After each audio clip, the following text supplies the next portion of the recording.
Yeah, we're live and we're live and I'm starting off out of focus already. That's not good. There we go. Tonight we're talking about Hemis. Gen 3 Hemis, not the previous, not the Gen 2 stuff, but Gen 3 Hemi. So we have this discussion a lot about the LS engine family. And the question usually is, hey Richard, do I need ported heads to, my turbo Hemi or LS, whatever? And we've gone over it a number of times, but I think it's worth repeating. That's not the right question. The right question is, will the question usually is, will ported heads help? They will. I mean, ported heads flow more. They can make more power, assuming that they're ported properly. They can support more power. If you make more power NA, you make more power under boost. But do you need to port them to get to where you want to be? That's really the question. And the good thing about the Hemi is, like with the LS, and arguably even more so than the LS, certainly more than the cathedral port LS stuff. The Hemi was blessed with lots and lots of head flow. So just like the LS, put a camshaft in it. They even have good intake manifolds. The Magnum, the SRT 8, and the truck manifold, all good stuff. A lot like the LS. The engineers know what they're doing. They know how to make power. Add lots of head flow, good intake manifold. You can get away with a mild cam. When we, as the aftermarket, put a camshaft in, it makes good power, good power gains. I think that the Hemi aftermarket is, has some catching up to do, and has been doing that for a while now. But they had some catching up to do with the LS. Not nearly as big of a market, certainly, but the motor has plenty of potential, though, because, like I said, when you start off with something that has displacement and has head flow, it works pretty well. I'm not a huge fan of the Hemi combustion chamber design, but you can make a lot of power with it. So then the question is, hey, even with the lowest flowing Hemi heads, the early 5.7 stuff on the Ram trucks, can you make lots of power with this? Yeah, because they flow a ton. They flow more than a cathedral port head does. So if you're looking to make 1,000 horsepower, let's say, that's usually our cutoff for, reasonable amount of street power. You don't need to port the heads. And I've been through that many, many times. In fact, the photo that's up, the thumbnail that's up, and we'll take a look at that. But that thumbnail is from a test that I did, and it was a stroker 5.7. We had a scat crank and stuff in it, but it was still only, even after that, it was still only about, because it didn't have the bore size that the 6.1 does, it was only about a 6.1. It was not a 5.7 anymore. It had a little bit more stroke than the factory. We did put ported heads on it. We put a decent sized cam in it. Custom cam. And as you can see, we put the SRT 8 intake manifold on. But the thing is, like always, ultimately the turbo is going to dictate what kind of power we can make. The NA power is going to be the base, and then the turbo is going to be the multiplier. So if we have 400 horsepower and we run 14.5 pounds, 800 horsepower. If we want to get to 1,000, if the turbo will go there, we just need to run more boost. It would be very unusual for you to only, by the way, as a 5.7, even with a 5.7, even with a 5.7 Ram motor, an early one, a truck motor, it would be unusual for you to only make 400 horsepower. That would be a pretty small camshaft, any kind of aftermarket cam. Everything else otherwise being stock. The stock motor makes like 385, so it's already pretty good. And almost any kind of camshaft puts you, well into the 400 horsepower range. And you obviously can get, quite a bit more. you just run into, like with the LS, you run into piston to valve issues.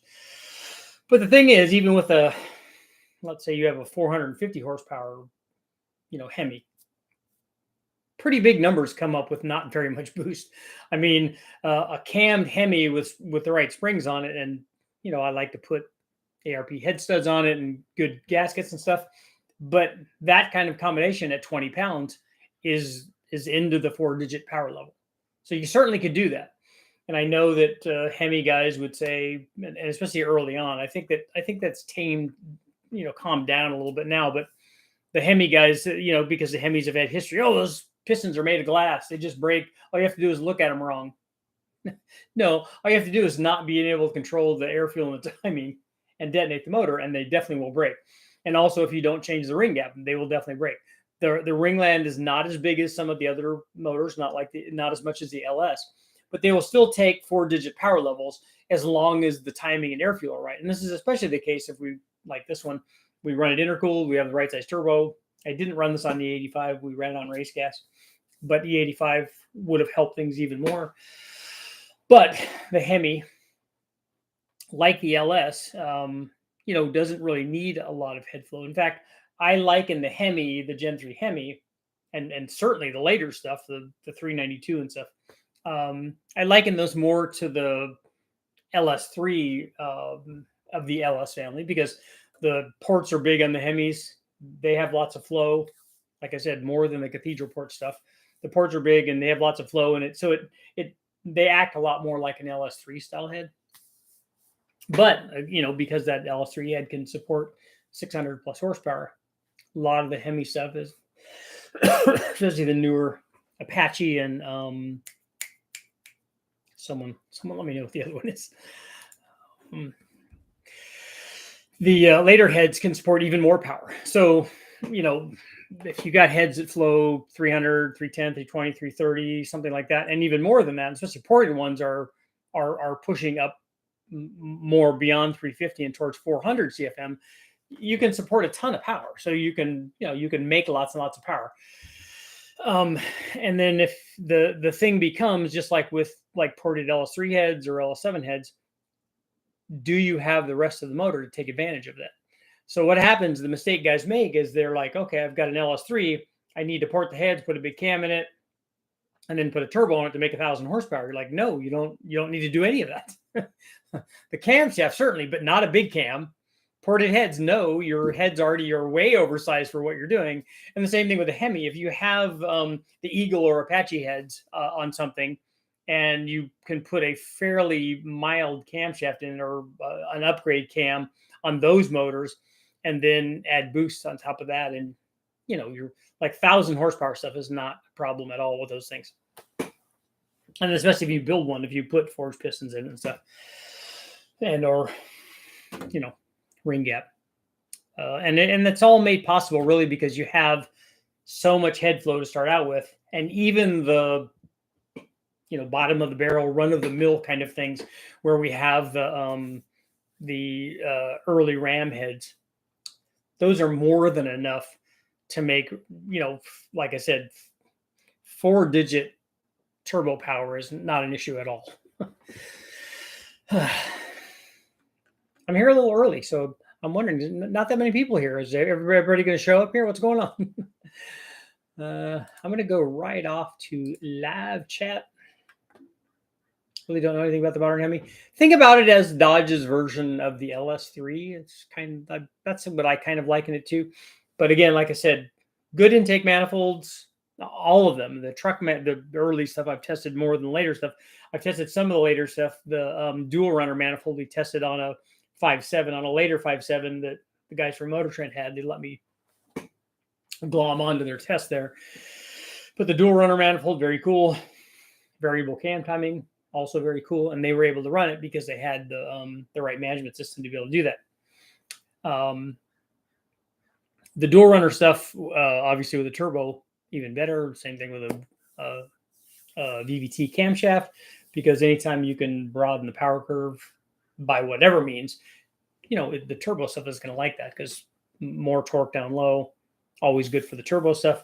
And then because we can make the power that we need to make with just boost, basically with a turbo. You know, you don't need all that big power. But on ours, we'll go ahead and show you the turbo photo. So you can see here, wall, SRT8 aluminum manifold. We have the SRT8 exhaust manifolds too, using that to make a single turbo setup. And this, I think, was a comp turbo, an 80 millimeter turbo, if I remember right. You know, big exhaust. That's 1,000 plus horsepower, air to water intercooler. We had dyno water going through it. And it was a stroker, like I said, a scat, small stroker for the 5.7. And that one had 4 rods and pistons in it. So we, the stroker did. I also ran a similar deal for the Big Bang deal, where we just used the stock bottom end, and might have been these ported 5.7 heads. I think it was. I think that these are the same, and I think we used the same camshaft because it had worked so well. I ran a bunch of NA testing with it, different manifolds and things, and it worked, you know, well enough where we're making good enough NA power. But I thought, hey, even with the stock stuff, you know, we have enough power to do that. Let's see, Richard, how can I test a blow-off valve for possible leaks? You can test the diaphragm fairly easily with a Mighty Vac, and then you can do the if you want to test the seat for leaks, you'd have to rig up some sort of flange on the other side and pressurize it. Yeah, Tim, the Mighty Vac or whatever, it will, as long as it's holding vacuum, and that means the diaphragm is good.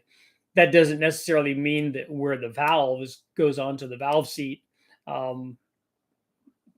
that it could be leaking past that. That has nothing to do with the diaphragm, but you should check both. I did see you can stroke to 440 inches on the 392 Hemis.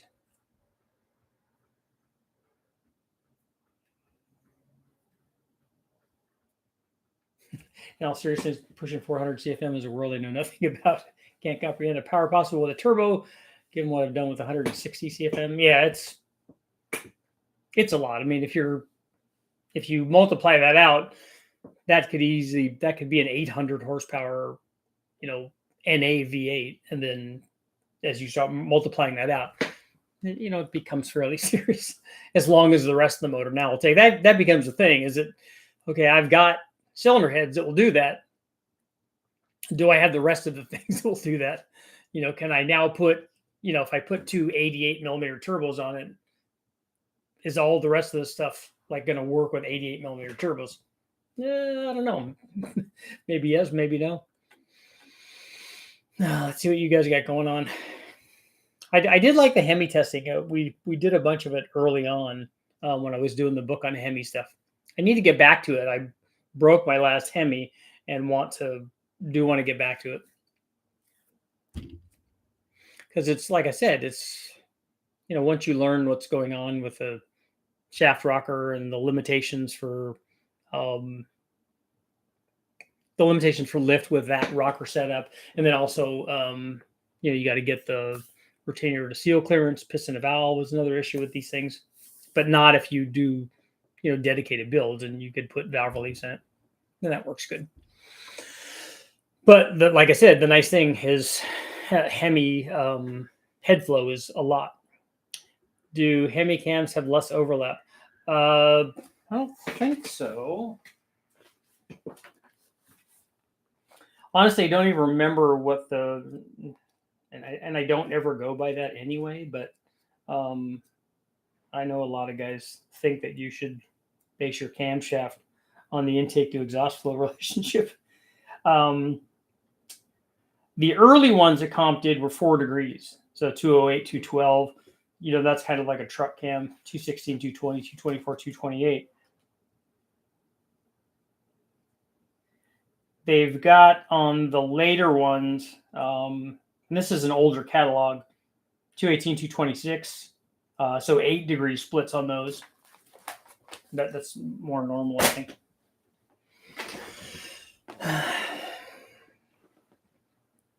How much lift can you get away with stock head and valve and relief pistons? The lift isn't the thing; it's always the duration. Lift is not really an issue. 2018 5.7 Hemi going to my Dakota. That'll be good. An 18 is a later one, so you have good heads on it already.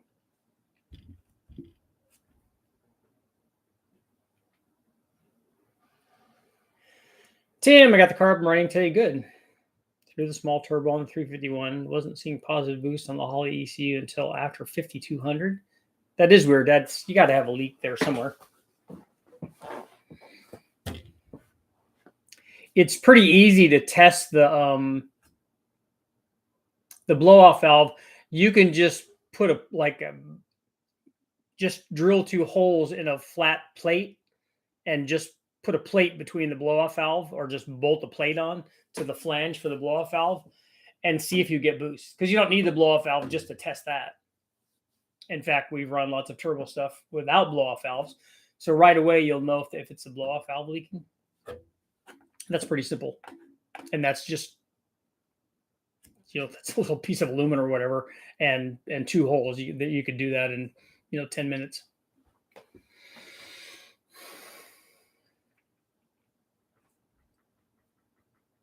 Obviously you're gonna have to check the wastegate and all the other things too. A blow off valve is a good idea so that you don't surge the turbo really bad.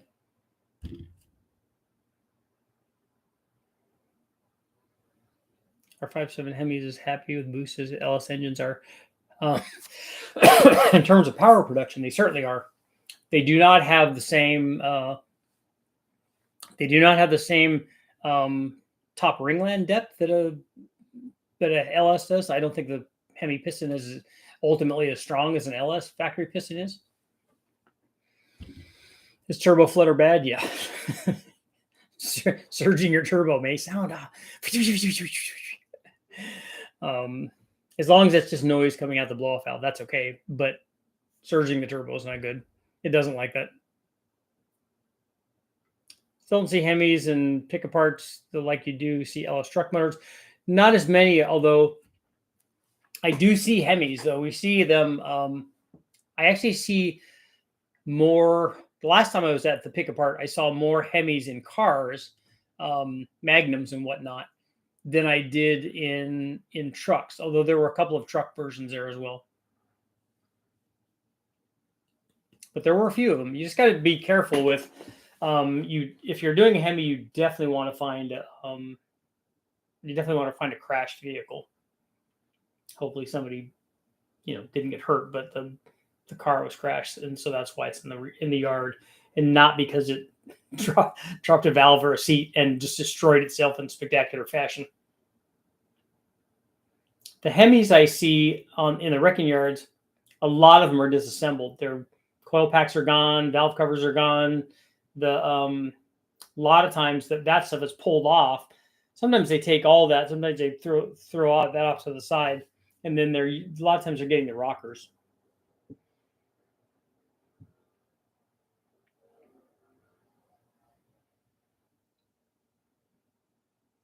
$700 horsepower from a Hemi, that's not a problem. That's 15 pounds, even on an early stock Ram, because the one that I did made 385, and then 420 or 30 foot-pounds of torque.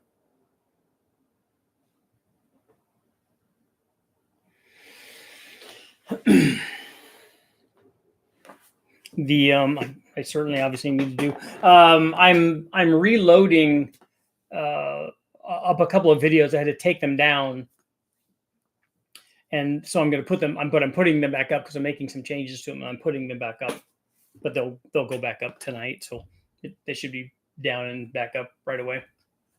But they're not new or anything. So if you've already looked at them, then you don't have to look at them again. Although, who would support the channel?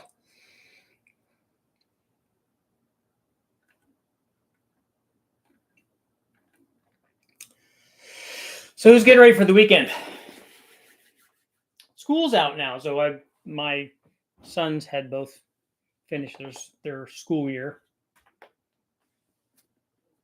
So I was excited. I got to go to some award ceremonies. Kids are doing well.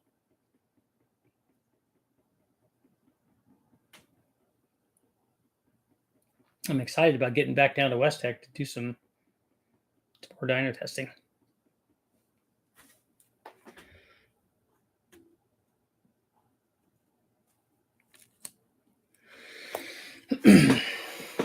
I know the audience is light today. I'm wondering what's going on.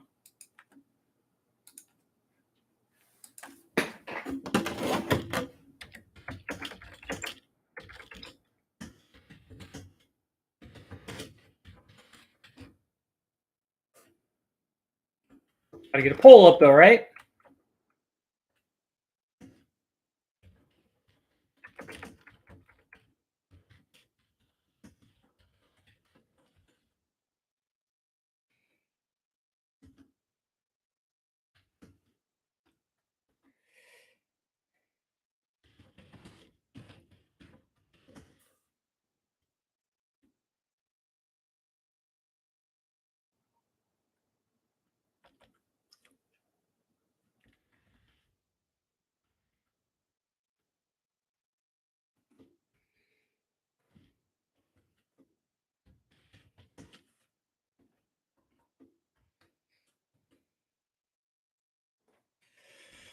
Okay, poll for tonight. Did you know that?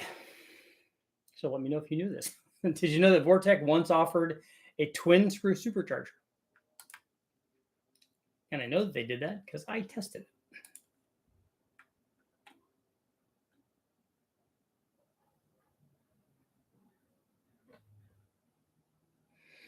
B-Dub, been out for 2 weeks. Lots of car work in here in the drive. Nice. Wins a 2JZ. No, that's not going to happen. Any idea when you'll be able to do more LV3 testing? I don't even have one. The only stuff that I posted came from the testing that the guys at Brian Tooley Racing did.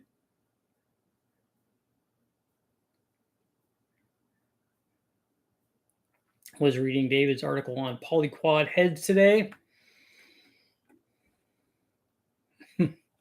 Thinking, man, that's right. You're late. I did start early.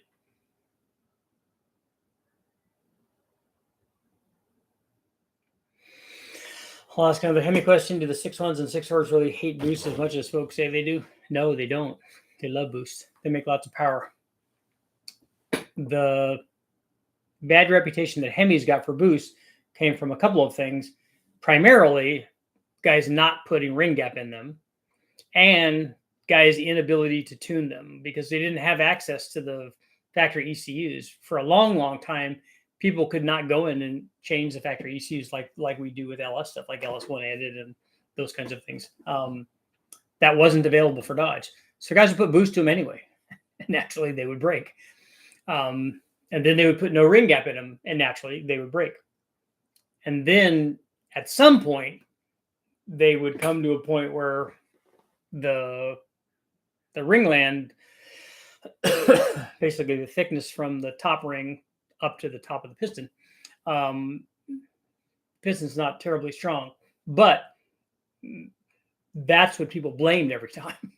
When the reality is it was other things.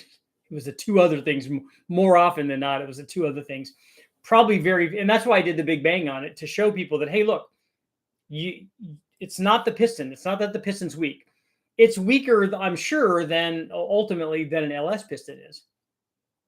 But it's not the problem, at least not in the range where people are blowing these things up. And we went through this with the LS stuff too. Oh, those things won't take more than 8 pounds. They won't take more than 10 pounds. No, they won't. If you don't have ring gap in them and you don't know how to tune them, you definitely can break them without any problem at all. You could break an NA motor without boost at all, and you could break it and detonate it, no problem. So Hemi's got a bad reputation for that. The 6.1 makes more power than a 5.7, and then the 6.4 makes even more, and then you can add boost to that. Yep, twin screw, Lysol twin screw from Vortech.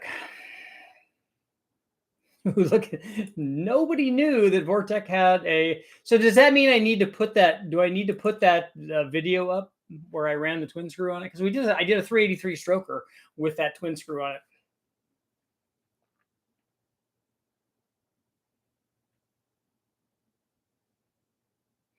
Jim, neighbor's forklift broke, and we unloaded 3 late model 392 late model 57s and 2 early 57s. My shop looks like the Southeast distributor for Gen 3s. Nice. I want an LS cam that delivers high horsepower and great fuel economy. The Truck Norse is always the one that I recommend. I don't size the motor you have, but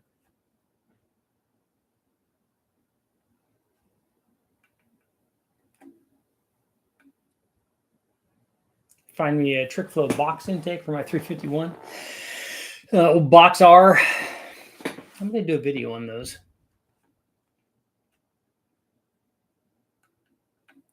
Yeah, the big with the Hemi was 1,000 or 1,100 horsepower or something like that.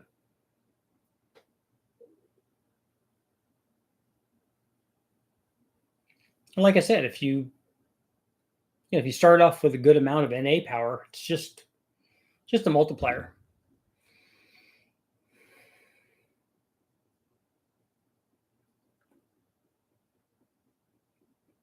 But the Dodge that I'm most interested in doing right now, 2.2. Can't wait to get that thing back up on the dyno, make it work, so we can control timing.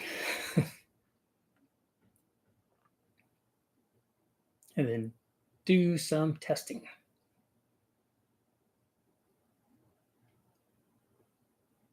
And honestly, the test that I'm most interested in, there's going to be a lot of cool stuff on that Dodge, but the one I'm most interested in is the NA power curve, and the difference between the log manifold and the 1-piece and 2-piece manifolds. And then the Super Richie ultra long one. Although we have the one for the guys from the car farm will let me use that one that the guys used on the Land Speed LeBaron that's really long too. We could try that. Although that's weird. I'm waiting for them to waiting for Ben to send me some more photos of that, because even though this was something done by the guys, I think the engineers at Dodge, it has really long runners. But it looks to me, and I don't know why they would do this, because engineers are really sharp guys, but it looks like the part that connects to the head, that flange, looks like more like it's a common plenum, and then this other section with the runners goes on to that. So what I'm hoping is that these long runners don't go into a common plenum before they go into the head. I don't know why anybody would do that, but from the photos that he sent, it looks like that. So I'm curious to see if that's going to be the case. And I'm curious to see if that is the case, how bad that will be. The Iron Duke. Yeah, the Iron Duke, if I run an Iron Duke, it would be like the little Cadillac V8, the North Star. It will just go up and run and get boosted. Because, look at that 97%. Now, that's a really good pull. Did you know that Vortech once offered a twin screw supercharger? Because you guys are here, and there's not a lot of people here, which is interesting. I can actually show you that photo. I can show you a photo of that twin screw, because that's how we roll. At least I think I can. I may have spoken too soon. Vortech. Oh no, here we go. Vortech twin screw. Yeah, what's up?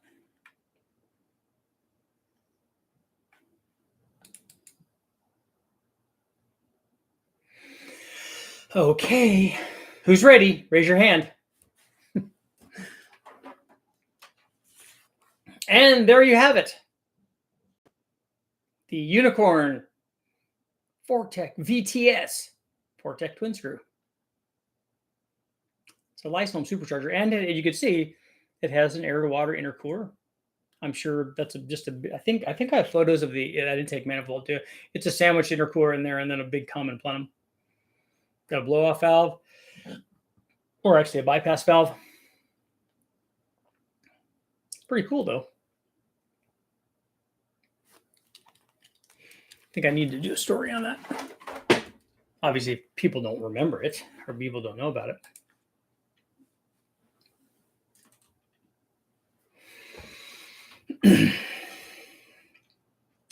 What rear suspension parts would you choose for a mildly lightened knot? The Maxim Motorsport stuff is probably the best.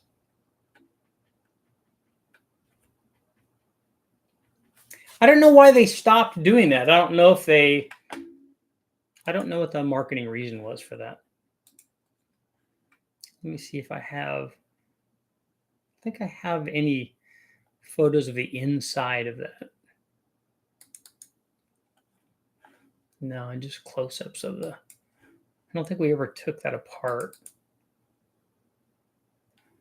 And we ran it with looks like a fast throttle body, I think. Yeah, probably a fast 92.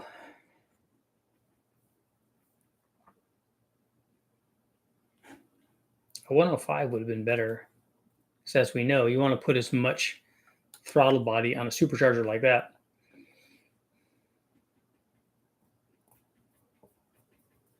Engineers are pretty sharp guys. They really are. I mean, if a guy has an engineering degree, he's or she, they are very intelligent. And they have an understanding level that I don't have and probably will never have. But when all this stuff was going on with the Dodge, it was their first foray into turbo stuff. So I think a lot of them were trying things and learning as they were going along, which is very cool. I mean, I look at some of the stuff that I did back then, I'm like, yeah, that's not a good idea.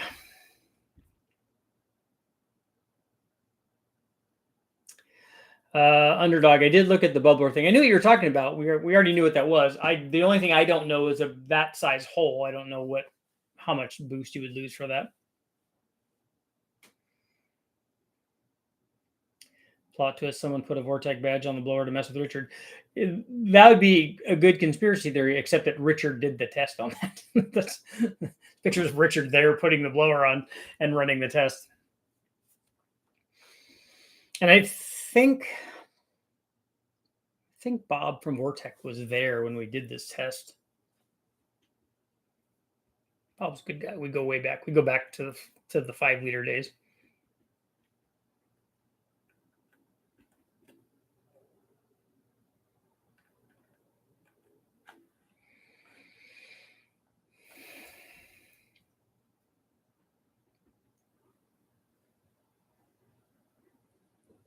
Thinking man, I don't know. I work with a few to know squat about the pointy end of the job. A lot of times, and this is true of anybody and this is true of you and me and everybody else. We know what we know. Our life took us down some path where we learned the things that we learned, but those things are good. But there's lots of other things we didn't learn, and engineers are the same way, especially if they specialize in something. Maybe a mechanical engineering degree doesn't give them insight into the guy that got the electrical engineering degree, or because he knows this stuff about mechanical engineering doesn't mean that he knows how to choose a camshaft or what cylinder head is the right one or any of that stuff. Because we only know the things that we know. My buddies keep suggesting I send you a Roush M90 for testing. I don't know what I run that on. I don't have a Vortech. Well, an 05 Escalade 6-liter direct swap into an 04 pickup that has a blown up 6-liter. I don't know anything about the harness and the sensors and stuff. I don't know what the difference is going to be between those. The more you know, the more that you don't know. The more you know, you don't know. It's true. The more you learn, the more you realize that you have so much more to learn, and that there's also not enough time in your lifetime to learn all of the things that you could learn. But the other thing that you learn is that knowledge is not a more and less thing. You don't know more than somebody. That's silly.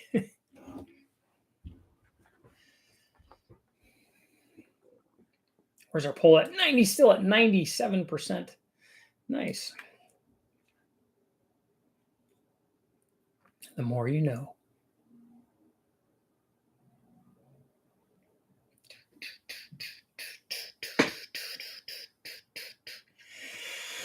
So what I loaded up I took down the 408. Let's see here. Yeah, I took down the stroker cam test, the LS2, the L78, and then the 383 Chevy. So I'm putting all those back up. I put the 408 one back up. Should be able to get the other three back up tonight so that they keep working. Got to keep working for me.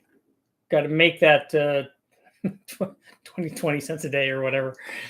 Let's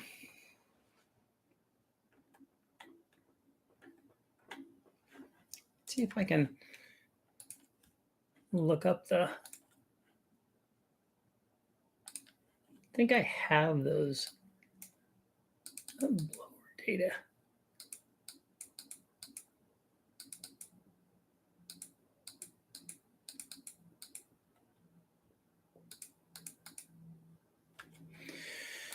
Truck and LS383.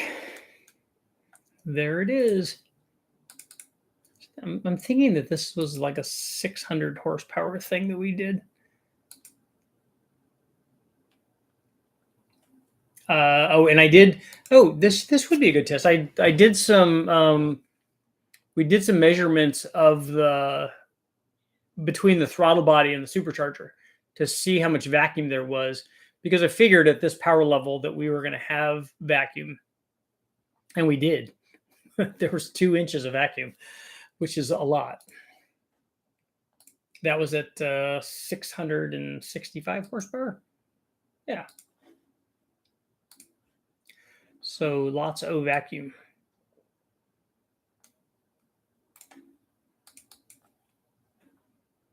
Yeah, that will actually be a good one. I'm surprised I haven't already done that, though.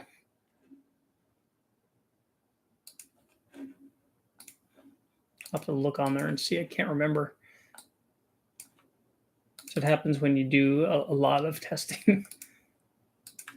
23. Looking up some data. Okay, yeah. So LS, like a 500 horsepower LS, I think.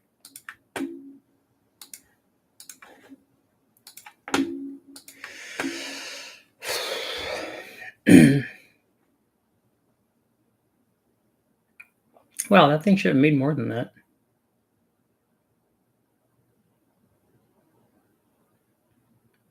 TFS 220 cam, ported heads.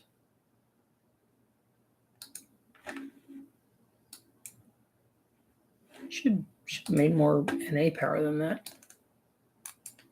Yeah, 30 degrees of timing. Oh, that's with the fast.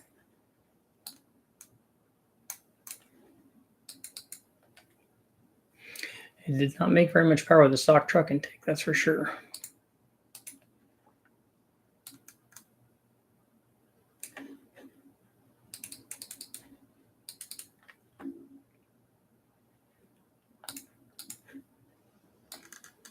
Here I'm going down my own little rabbit hole in the. That's what happens.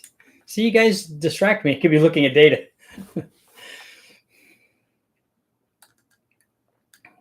I can look at data for a really long time, especially when I find something that I haven't seen for a while that I haven't done any.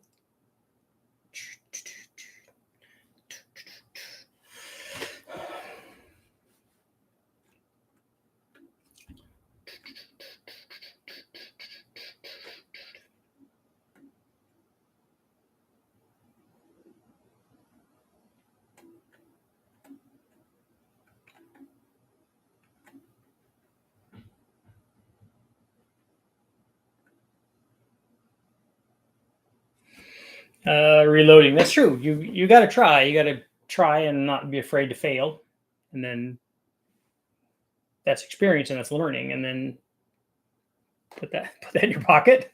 Learn from whatever happened, and then go on.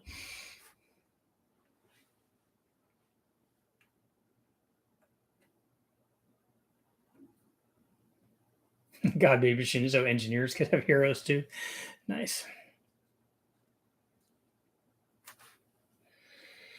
Well, late model Hemi heads fit on LS. No, but LS exhaust manifolds or headers will fit on a Hemi. The bolt pattern's different, but the port spacing is close enough that it will work.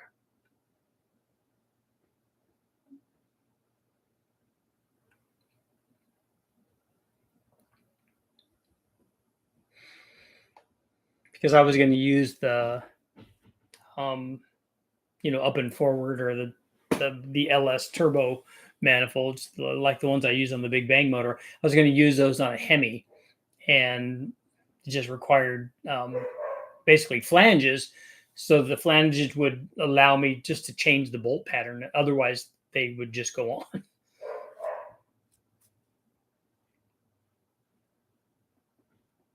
That actually would be a good video probably, because people would probably like that. LS swapping the Hemi exhaust. Try the Hemi guys wild, right?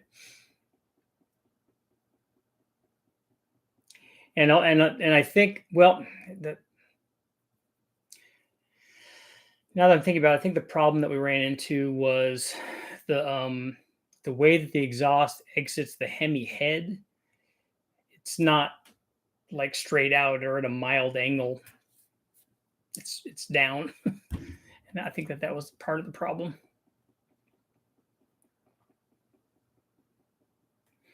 Let's go to the photos here. Big Bang Hemi out. Let's see.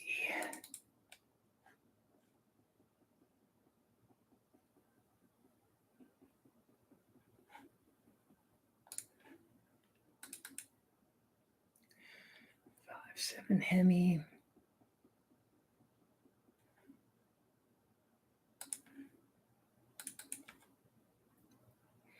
Truck and turbo. There's our exhaust now, right there. Yeah, it's at a kind of a little bit of an angle.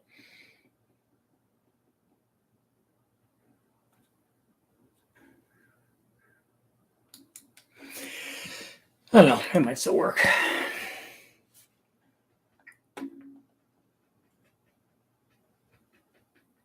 One day I'll drop a mild turbo Hemi in an 84 Rampage and let it live for the sole purpose of melting tires. I'm trying to think, what's the guy's name that put the Hemi in the back of the Rampage? He used it on. He's getting it ready for Power Tour, I think. I think he has stack. Do you have stack injection on it?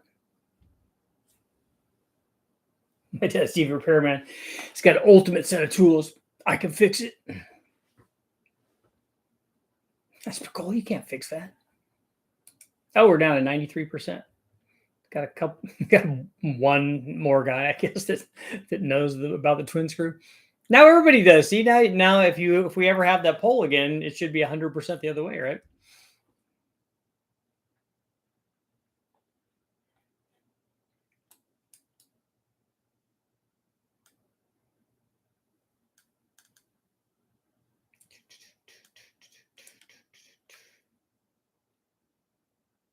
And now I'd like to drive around to other. What I need to do is I need to take rust-free truck body panels from California, and then take them out to the Rust Belt, and then trade them for motors. Come back with those, and I'll have the gold of the rust-free stuff, and then get the motors that are in all the rusted vehicles.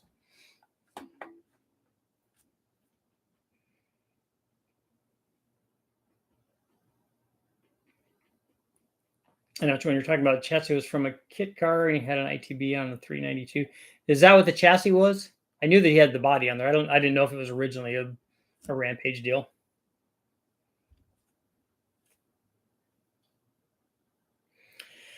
Richard, for your info, if you're interested, since Stage 1 Buick is on the horizon, several guys I know run Mopar intakes on their 455 Buicks. I remember hearing that. And it's like running the Cadillac guys run the Ford intake manifolds on theirs, but I'm not going to be doing any of that. I actually just want to put that motor together as a Stage 1.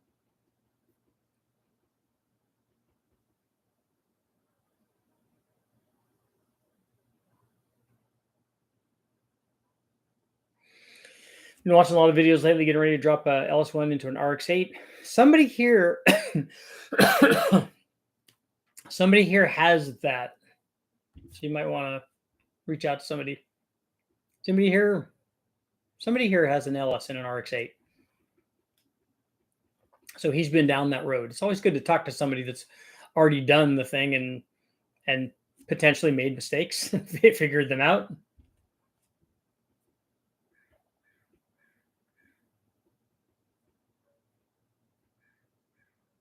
A Porsche chassis, that would not be my choice. Not that they don't make good stuff. I mean, look how many times they've won races, probably more than anybody.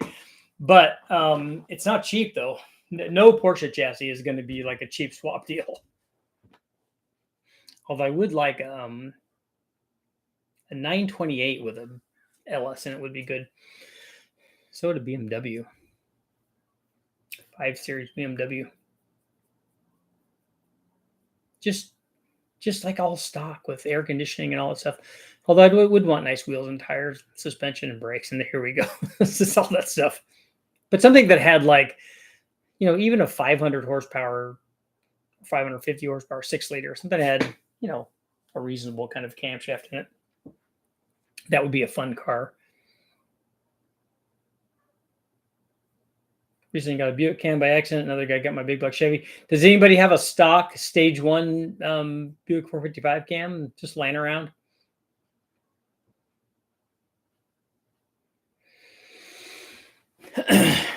So here's a question before I go. So we're going to close our poll out on the Vortech thing. 94%. Not very many people knew that. So today's a double poll night. Poll on poll action.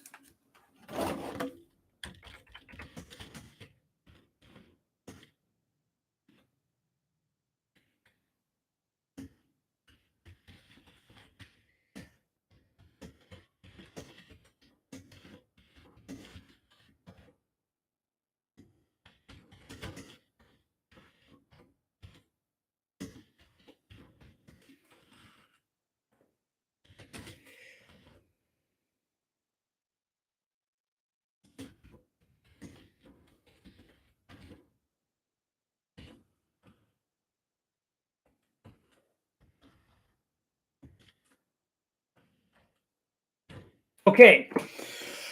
So here's my question for the last few minutes of tonight. If I had a 1988 BMW 5 Series, 528 M5, whatever, it would be decked out as an M5, so it'd have the spoilers and front spoiler and all that'd be lowered.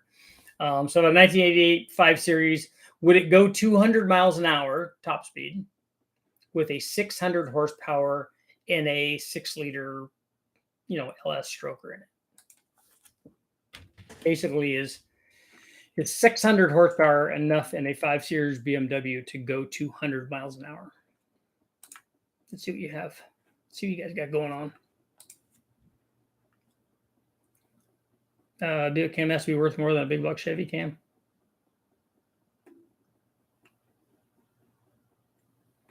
Does Elgin make a 455? It might. They might. I'm going to talk to them about that. Or maybe Melling might have one too. I'm just here to see what you decide to slap a turbo on the 5.9 Magnum. I will. I definitely will. I just need the only thing I need for that is to do. I need head studs, head gasket. I need to put the pistons back in the right holes. I need a camshaft, and I need springs for the heads.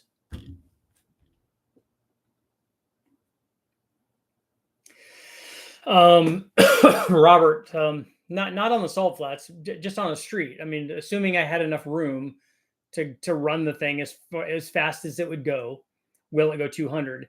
And the weight of the BMW has no effect on top speed. It would rev too low for the top speed. No, we're assuming it has gearing. So if we put a 6-speed transmission in it, if it had gearing in it to match the RPM that we need, is 600 horsepower enough to go 200? That's really the question. It's an aerodynamic drag versus power question. we're assuming all the other things were right, which are fairly easy to make right. So if this thing makes peak power, let's say it's a stroker motor, it makes peak power at 6,300 RPM. So let's say I geared this thing to go 200 at 63 or 6,400 RPM in 6th gear. Would it do that? It'd be more likely to do that with a stroker motor that has a broad torque curve, because whatever the shift, whatever the RPM drop is for the shift between 5th and 6th, that would be the critical element. That would determine whether or not we're going to make that. If there's a big split between 5th and 6th, makes our life harder. But with the stroke of a torquer, the torque of a stroker, just flip those, that would make life easier. I think you need way more horsepower for 200 miles an hour. I can tell you that a Honda Civic needs nowhere near that. Needs 100 horsepower less than that to go 200.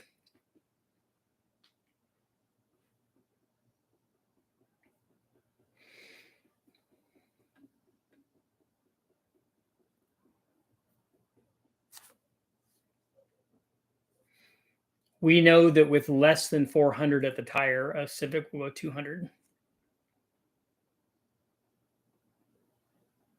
Well, we know our Civic would go 200, which was a pretty good one. Although, in my opinion, way too high, too much ride height, too much frontal area. It did have an air dam, so it didn't have form drag. We didn't let too much go underneath. B-dub, I don't know. I haven't. I'd have to, do my grid template and shine the light at it to see what the frontal area is. And I don't know what the CD is on the 2 either. We certainly wouldn't know after we made the modifications to the Civic. It's pretty slippery, though.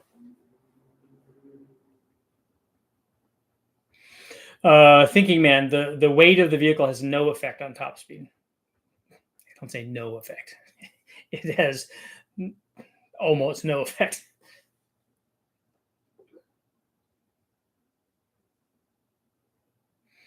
Duke's Mopar Garage. I have a set of valve springs I'm not going to use for my Magnum. It's a Mopar spring with diameter. It's good to 525 lifts. I getting the. I mean, I appreciated it, the offer, but I have no problem getting the springs or buying the springs. My problem is the time required to take apart the stock heads and then measure and science out the springs I need and then find out what's available. It might be that we already have something at Westech because we're doing. Oh no, this is a this. I can't remember. The Magnum's a roller cam, right? I think it is. Yeah, it is a roller cam. 2013 Shelby GT500 could go 200, but it has 660 horsepower. Yeah, and that's not a very aerodynamic car.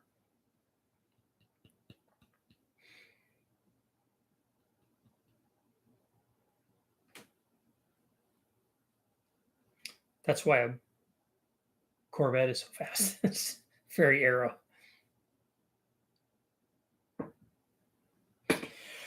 All kinds of aero. And not Sparrow. Yeah, the Civic would be is a lot more aerodynamic than the BMW is. But that's what I'm saying. We have a lot to play with. I don't know if all I would have to know is if I had the actual top speed of that 5 Series and we knew that was actually the top speed and how much power it made, then I could do the multiplication for the rest of the stuff. That's not that hard.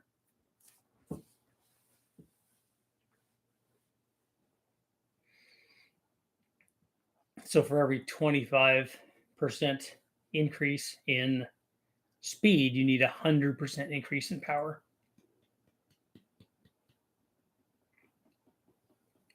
Fairly accurate.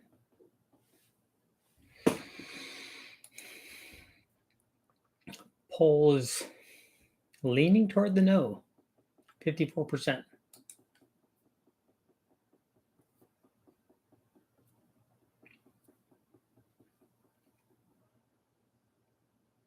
So is anybody? I don't know about the.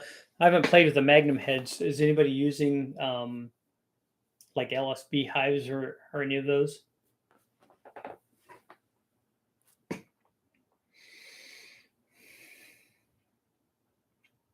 I always wanted a 200 mile an hour BMW. At least back when I was going to Silver State a bunch. Now, I don't know where you would use that.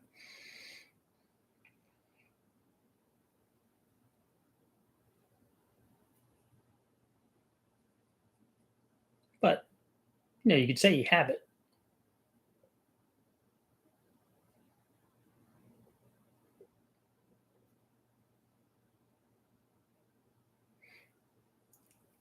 What's the emoji thing on the side of the chat window? That says add reaction, so I don't know what that does. I never tried it. Let's see. Oh, so we could, I don't know, it has a bunch of weird things that you can scroll through and do.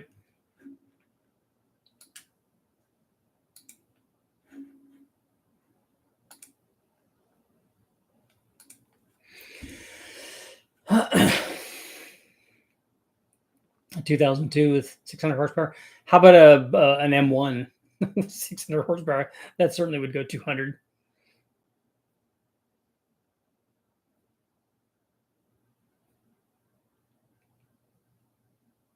Eric, thanks, man. Hope you're feeling better. Oh, back to 50 now.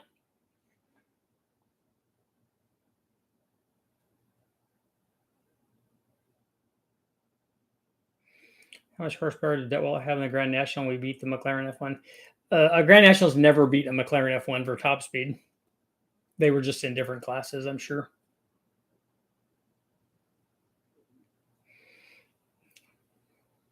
Although Kenny does know how to make lots of power.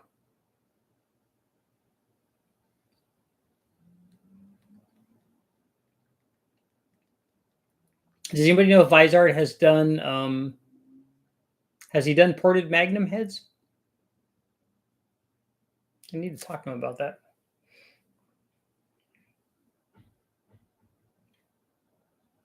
I don't think I'm too interested in porting iron heads.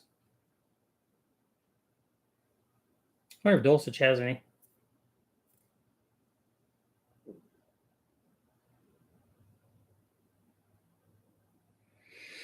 The nice thing about doing the trophy 4-cylinder is that if I did I have aluminum heads for it, or aluminum head. I would only have to port one head. That would be nice.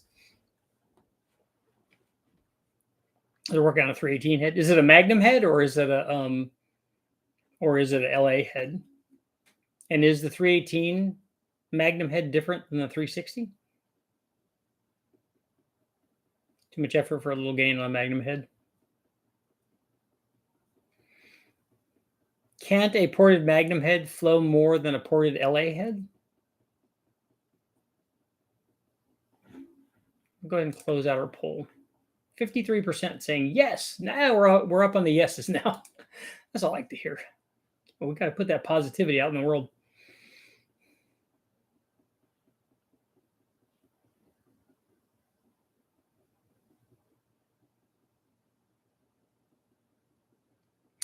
I'll bet a 600 horsepower Grand National would go 200.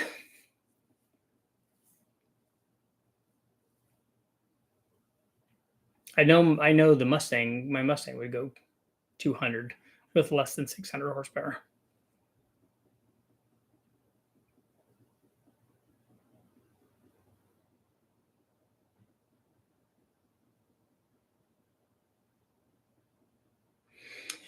Underdog, must be a pretty heavily modified N54, a 335 to go 200.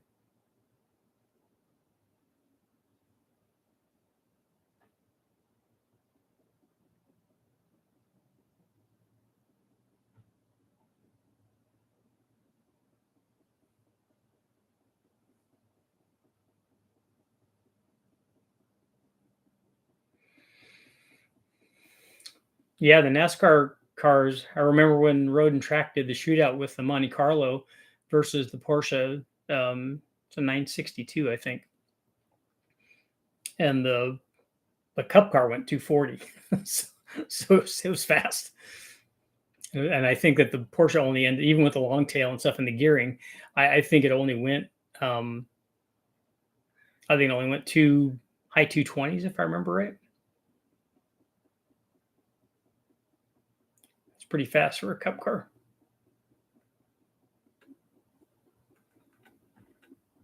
That's a really cool shootout. I like when they did stuff like that, because that's something every car guy would sit around and argue about, just if you're young.